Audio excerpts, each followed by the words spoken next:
Walaupun sedar gaya hidup lesbian, gay, bisexual dan transgender atau LGBT tidak sesuai dengan budaya masyarakat di negara ini, masih ada penyokong golongan itu mahukan budaya songsang diiktiraf. Dalam satu himpunan dan perarakan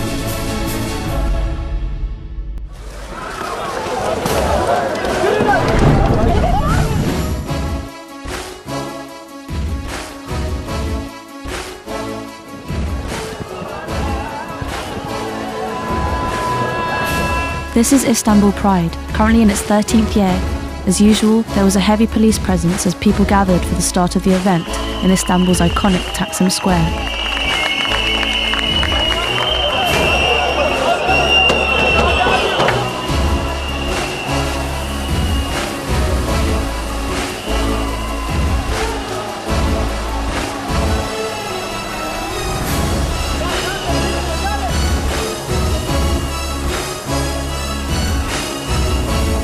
We are walking. There is no problem. Today also there will be any problem. But they made it. They made the problem.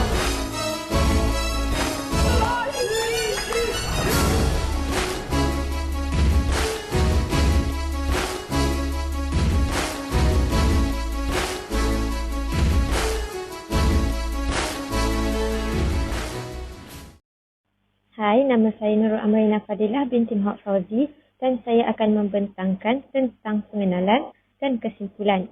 Untuk pengenalan, LGBT atau lesbian, gay, bisexual dan transgender ialah istilah yang memberi makna kepada hubungan seksual yang konsensual dan haram dalam Islam. LGBT merujuk kepada orang yang tidak mahu mengesahkan jantina mereka melalui campur tangan perubatan atau menganggap mereka berada di antara dua jantina. Dari segi orientasi seksual, lesbian adalah wanita yang tertarik dengan wanita lain, manakala gay adalah lelaki yang tertarik untuk melakukan hubungan seks dengan lelaki lain. Seorang lelaki mungkin berpakaian dan bertindak seolah-olah dia seorang wanita. Pembedahan penukaran jantina dilakukan ke atas orang transgender tertentu. Pada awalnya, hubungan sejenis tidak diakui secara langsung oleh masyarakat, tetapi disebabkan desakan dan tuntutan hak asasi manusia, Barat telah mengiktiraf golongan tersebut melalui Pertubuhan Bangsa-Bangsa Bersatu (PBB). Golongan yang lesbian, gay, bisexual di Malaysia majoritinya beragama Islam, sedangkan Islam adalah agama rasmi negeri dan satu-satunya yang mempunyai peraturan agama yang melarang perbuatan tersebut. Dari perspektif agama Islam, hukum perbuatan homoseksual, pertukaran jantina ataupun LGBT adalah sesuatu yang haram dan ditentang dengan sekeras-kerasnya. Individu yang termasuk dalam golongan LGBT dan menyokongnya dianggap berdosa besar kerana melanggar hukum agama. Allah telah menciptakan manusia dengan sebaik-baik kejadian dan mempunyai akal untuk digunakan sebelum melakukan sesuatu tindakan. Allah melaknat golongan LGBT kerana telah melanggar fitrah manusia yang telah ditetapkan serta mengubah bentuk paras rupa yang telah diciptakan olehnya. Fitrah semula jadi manusia adalah lelaki tertarik dengan wanita dan wanita tertarik dengan lelaki, dan bukannya lelaki tertarik dengan lelaki dan bukan juga wanita tertarik dengan wanita. Oleh hal yang demikian, Allah telah menciptakan manusia secara berpasang-pasangan.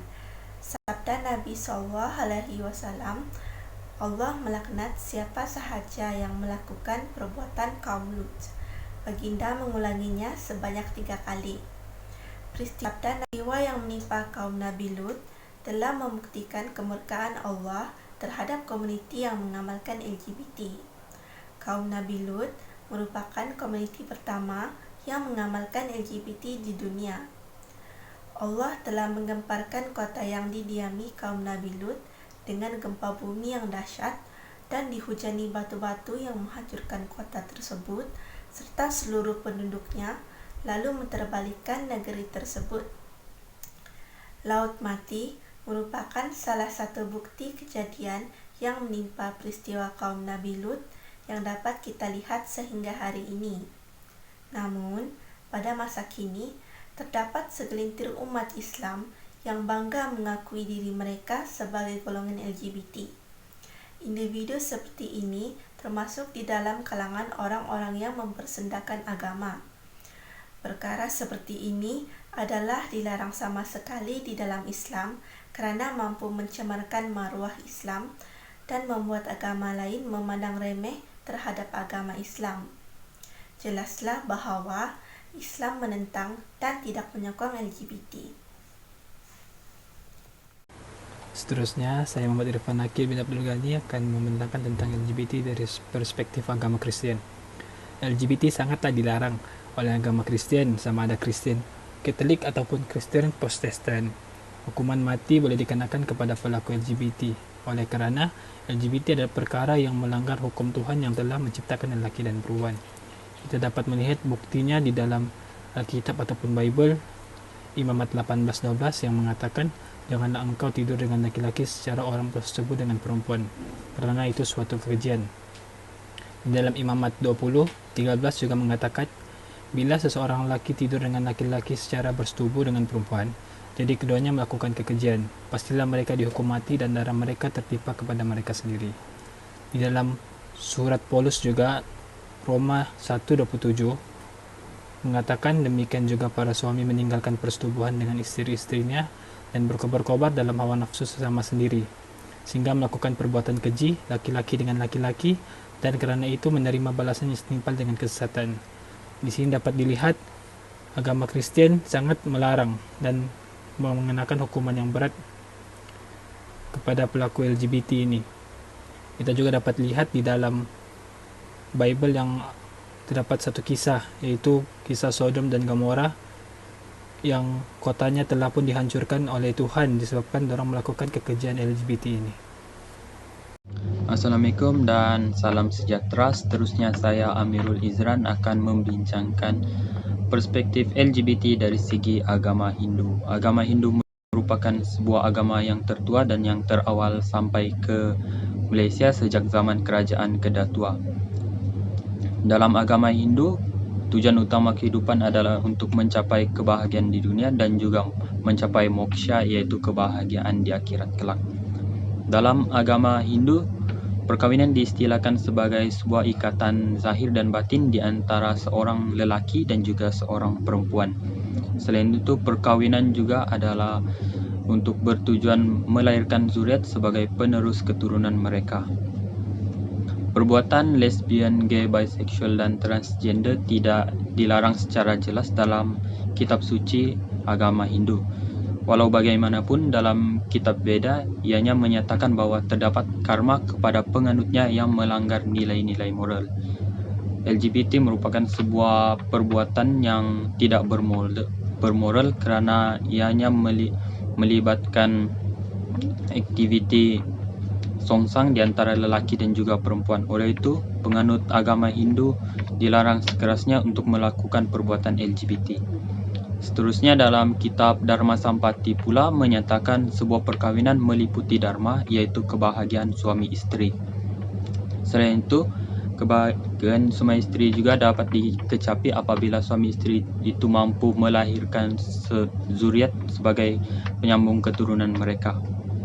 Dalam agama Hindu juga, ianya melarang penganutnya daripada melakukan perkara-perkara yang memudaratkan kesihatan mereka. Perbuatan LGBT yang dapat mendatangkan pelbagai jenis penyakit perlulah dielakkan oleh penganut agama Hindu kerana ianya akan menjejaskan kesihatan mereka dan menjejaskan kualiti ibadah mereka kelak. Agama Buddha adalah agama yang dibawa oleh Buddha Gautama untuk menyelamatkan manusia. Dalam agama Buddha, fenomena LGBT ini adalah merupakan satu tindakan penyimpangan seksual. Agama Buddha sangat melarang sebarang bentuk hubungan sejenis, sama ada melibatkan lelaki dan lelaki atau wanita dan wanita. Walaupun tindakan ini salah, namun agama Buddha tidak menyalahkan mereka yang memutuskan untuk menjalani kehidupan sebagai LGBT. Agama Buddha juga tidak mengutuk dan menghukum homoseksual atau LGBT dan tidak melarang keras terhadap pernikahan sejenis. Aktiviti LGBT adalah tidak dibenarkan, namun melalui perspektif kemanusiaan, pelaku perlu diberi nasihat dan dibimbing sehingga mereka kembali normal. Dengan kata lain, agama Buddha tidak membenarkan, tidak menyokong dan tidak pula menggalakkan seseorang itu untuk menjadi LGBT, melainkan supaya menjadi manusia yang lebih normal. Selain itu, dalam agama Buddha sangat jelas diajarkan di mana seseorang dilarang untuk mencandu kenikmatan seksual. Mengikut ajaran ketiga dari 5 ajaran Buddha adalah tidak melakukan aktiviti seksual yang bertentangan dengan norma sosial, apalagi jika yang ditekankan dalam keluarga, kerana bagi mereka yang berkeluarga hanya boleh melakukan hubungan seksual dengan pasangan yang sah dan rasmi yang telah dinikahkan. Tindakan homoseksual, LGBT, dan hubungan seksual secara keseluruhan merupakan halangan untuk seseorang meningkatkan tahap pengetahuan kerohaniannya menurut Buddha konservatif. Segala perilaku yang bertentangan dengan ajaran Buddha seperti LGBT ini perlu kembali ke hukum alam. Walaupun perilaku LGBT ini masih tidak begitu jelas dalam pandangan agama Buddha, namun sebahagian besar para biku menolak pernikahan sejenis. Menurut Biku Utamo Mahathera yang didapatkan daripada buku Body Buddhist Century Indonesia, berpendapat bahawa seseorang yang berperilaku menyimpang boleh mengikuti Buddha Dhamma yang mempunyai hak untuk melakukan perbuatan tersebut.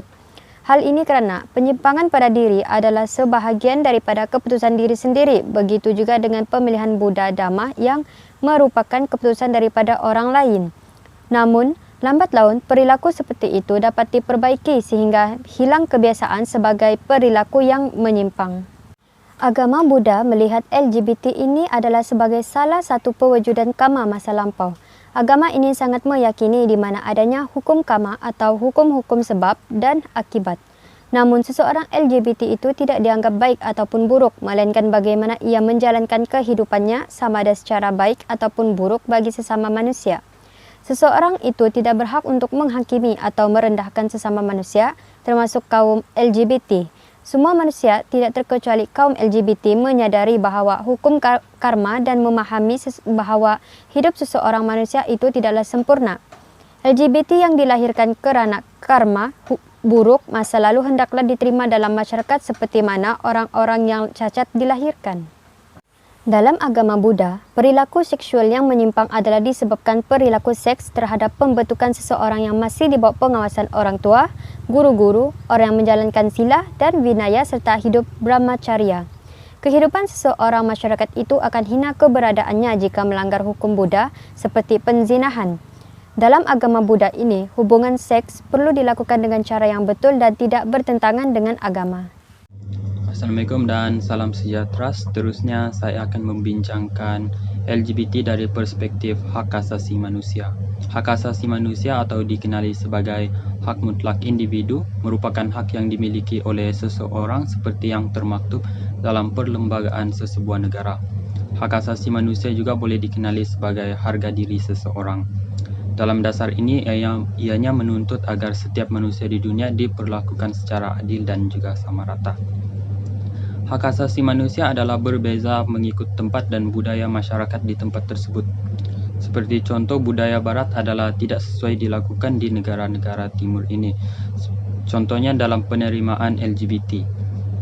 Maka tidak heranlah hak asasi manusia di negara barat adalah berbeza dengan hak asasi di negara-negara timur.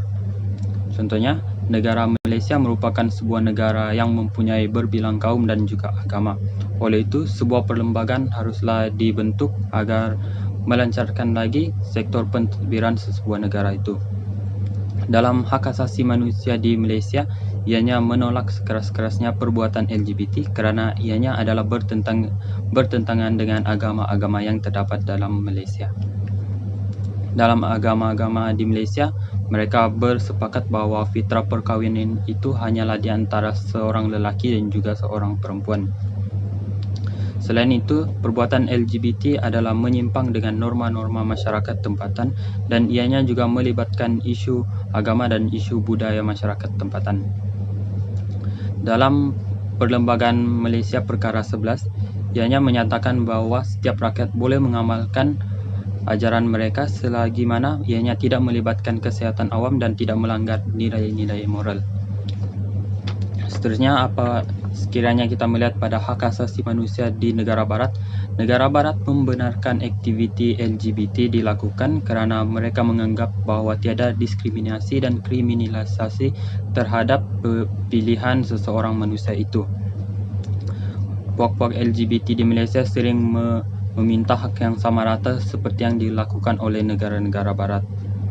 Kumpulan LGBT di Amerika Syarikat juga sering mengadakan perhimpunan dan perarakan pada setiap tahun sebagai tanda menyokong dan mengajak penduduk setempat untuk melakukan aktiviti LGBT. Selain itu, dalam sukan bola sepak juga mereka juga menyokong perbuatan LGBT dengan cara setiap pasukan akan memakai armband yang bercorakkan warna-warni ataupun bercorakkan bendera LGBT. Bagi mereka, LGBT merupakan sebuah kemahuan manusia dan ianya tidak layak untuk dihalang. Maka jelaslah hak asasi manusia adalah berbeza mengikut tempat. Jika dilihat dari hak asasi manusia di Malaysia, ianya melarang sekeras-kerasnya perbuatan LGBT, manakala bagi negara-negara barat seperti Amerika Syarikat, ianya membenarkan perbuatan LGBT di dalam negara mereka. Assalamualaikum, seterusnya saya Izian Kamila akan membentangkan faktor seorang itu terlibat dalam gejala LGBT. Baiklah, faktor yang pertama ialah kurang perhatian dan kawalan daripada ibu bapa. Ibu bapa memainkan peranan yang amat penting dalam mendidik anak-anak. Namun jika ibu bapa terlalu sibuk bekerja, kurang berkomunikasi dan kurang meluangkan masa dengan anak-anak, ini akan menyebabkan anak-anak itu lebih cenderung untuk mencari kasih sayang serta keseronokan di luar rumah, iaitu berjumpa dengan rakan sejantina mereka. Mereka banyak meluangkan masa, perasaan dan masalah dengan rakan sejantina mereka ini, tetapi pada akhirnya mencetuskan hubungan sejenis, iaitu suka sesama jantina, kerana mereka beranggapan bahawa rakan mereka ini dapat menggantikan ibu bapa mereka yang di rumah. Faktor yang kedua ialah kurang penghayatan ilmu agama. Sejak kecil lagi kita telah diajar tentang nilai dan ilmu agama. Namun, golongan LGBT ini kebanyakan mereka kurang mempraktikkan atau mengamalkan ilmu agama dalam kehidupan seharian mereka. Maka ini menyebabkan mereka hilang panduan dalam kehidupan kerana pegangan mereka terhadap agama sudah tidak kukuh. Golongan ini juga banyak menurutkan nafsu mereka semata-mata, sedangkan mereka tidak tahu apa yang mereka lakukan itu adalah salah di sisi agama serta jauh daripada normal. Maka jelaslah di sini bahawa kurang perhatian dan kawalan daripada ibu bapa serta kurang penghayatan ilmu agama merupakan faktor seorang itu terjerumus dalam perkara yang merosakkan akhlak, iaitu gejala LGBT. Terima kasih. Assalamualaikum dan salam sejahtera. Nama saya Nur Aziznawati binti Muhammadiyah, BC 21110095. Okey, seterusnya kita masuk kepada langkah-langkah pencegahan LGBT. Terdapat pelbagai langkah dalam membendung masalah ini. Antaranya yang pertama adalah peranan ibu bapa dan keluarga, di mana ibu bapa haruslah menghadkan dan mengawal penggunaan internet anak-anak mereka. Di situ mereka dapat mencegah anak-anak mereka agar tidak terpengaruh dengan unsur-unsur LGBT ini, dan di situ juga mereka dapat mengelakkan anak-anak mereka dengan siapa mereka bergaul dan pergaulan anak-anak mereka terkawal. Yang kedua adalah peranan pihak sekolah seperti guru konseling. Mereka haruslah mengadakan atau mempamerkan sebuah program kesedaran tentang betapa buruknya atau tidak baiknya isu LGBT ini, seperti mereka mempamerkan iklan ataupun akhbar di sudut-sudut info maklumat di sekolah. Jadi di situ pelajar boleh membaca dan melihat sendiri bahawa isu LGBT ini adalah tidak baik sama sekali dan mereka dapat mencegahnya di peringkat awal. Yang ketiga adalah peranan pihak kerajaan itu sendiri, di mana mereka haruslah mewujudkan satu mekanisme atau plan perancangan dengan menjauhkan diri daripada pemimpin-pemimpin yang menyokong usul LGBT ini daripada terus memimpin rakyat seperti di negara kita sendiri Malaysia yang berbilang kaum. Jadi sebagai orang Islam, kita haruslah menolak isu ini mentah-mentah kerana ianya tidak baik dan dapat menjejaskan imej negara itu sendiri. Jadi pihak kerajaan haruslah menubuhkan juga satu pusat pemulihan bagi program LGBT ini untuk mereka dapat membendung isu ini agar tidak berleluasa di negara kita. Seterusnya adalah pihak berwajib, di mana pihak berwajib seperti pihak keagamaan menegaskan dan membetulkan isu LGBT ini berlandaskan Al-Quran. Seperti mana kita tahu, Malaysia 80% adalah yang beragama Islam dan tentunya LGBT ini boleh dicegah berdasarkan syariat Islam, di mana Islam itu sendiri menegaskan dan menekankan penolakan budaya LGBT ini bercanggah dengan syariat Islam. Jadi dari situ sendiri kita boleh lihat dan kita boleh cegah isu LGBT ini adalah sama sekali tidak baik.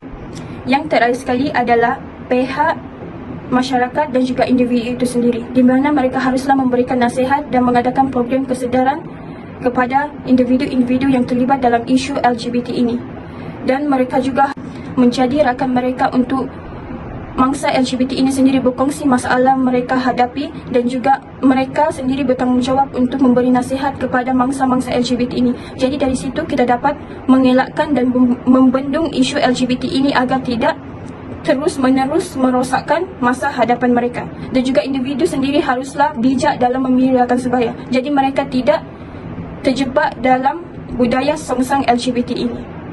Jadi itu saja daripada saya. Terima kasih. Akhir sekali ialah kesimpulan. Secara amnya, LGBT ini adalah dilarang dalam semua agama, termasuklah agama Islam, Kristian, Buddha maupun Hindu. Agama-agama ini melarang perbuatan LGBT, gay, bisexual maupun transgender, dan kebanyakannya ditulis di dalam kitab-kitab ajaran agama tersebut. Walaupun agama-agama ini melarang perbuatan tersebut, ramai golongan yang mendesak dan menuntut hak asasi manusia membuatkan barat mengiktirafkan golongan LGBT. Dari perspektif agama Islam, agama ini melarang sekeras-kerasnya golongan ini dan pelakunya akan dikenakan hukuman yang keras. Allah juga melaknat perbuatan tersebut kerana telah melanggar fitrah manusia yang ditetapkan olehnya. Menurut agama Kristian, agama ini melaknat perbuatan LGBT ini dan pelakunya akan dikenakan hukuman yang sangat berat. Bagi agama Hindu pula, agama ini tidak menjelaskan pengharaman LGBT dalam agama mereka dengan jelas melalui kitab mereka. Walaupun begitu, agamawan Hindu turut menolak aktiviti LGBT kerana menganggap ianya dapat memutuskan zuriat keturunan untuk menyambung agama tersebut. Dari perspektif agama Buddha pula, agama ini juga melarang perbuatan LGBT ini. Tetapi agama ini tidak menghalang maupun menghukum golongan ini. Walaupun agama melarang perbuatan tersebut, tetapi disebabkan hak individu atau hak asasi manusia menyebabkan banyak negara menerima golongan LGBT ini. Tetapi disebabkan agama rasmi bagi negara Malaysia ialah agama Islam, maka Malaysia melarang perkahwinan sejenis. Banyak faktor yang menyumbang kepada LGBT ini, termasuklah kurang perhatian dan kawalan daripada ibu bapa. Mempunyai konflik keluarga juga mendorong anak bergaul dengan orang luar dan mungkin berjumpa dengan kawan sejenis dan akhirnya mencetuskan hubungan sejenis. Seterusnya, apabila seseorang itu kurang penghayatan agama juga boleh mendorong mereka ke arah tersebut. Langkah bagi mencegah penularan golongan LGBT adalah ibu bapa perlulah peka dan menjaga tingkah laku anak supaya mereka tidak mudah terpengaruh dengan media sosial maupun rakan-rakan mereka. Anak-anak juga perlulah pandai memilih kawan agar tidak terjebak dengan budaya ini. Itu sahaja daripada kami. Sekian, terima kasih.